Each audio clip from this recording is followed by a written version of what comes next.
Trial data for the University of Oxford and AstraZeneca's possible coronavirus vaccine could be given to regulators this year, but corners cannot be cut to speed up approval for emergency use, a scientist leading the trials said on Tuesday.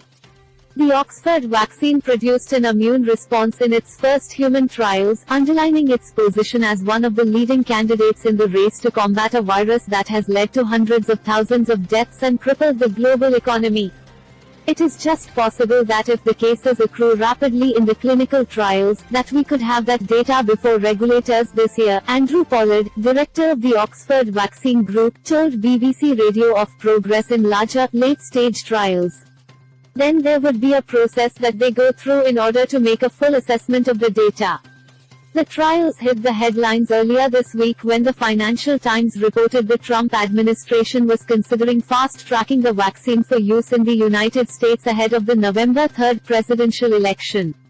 One option being explored would involve the U.S. Food and Drug Administration (FDA) awarding emergency use authorization in October to the potential vaccine, the newspaper said. Pollard said the process for emergency use authorization was well established. But it still involves having carefully conducted data, and evidence that it actually works, he said.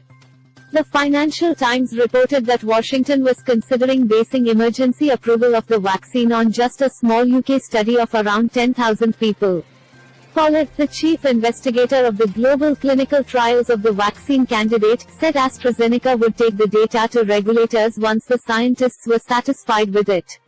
He said Oxford had enrolled about 20,000 people in trials across Britain, Brazil and South Africa, with AstraZeneca leading a US trial of 30,000 people. The size of the trials still isn't the issue here. What you need is to have enough cases accruing during the time of observation in the trials, Pollard said.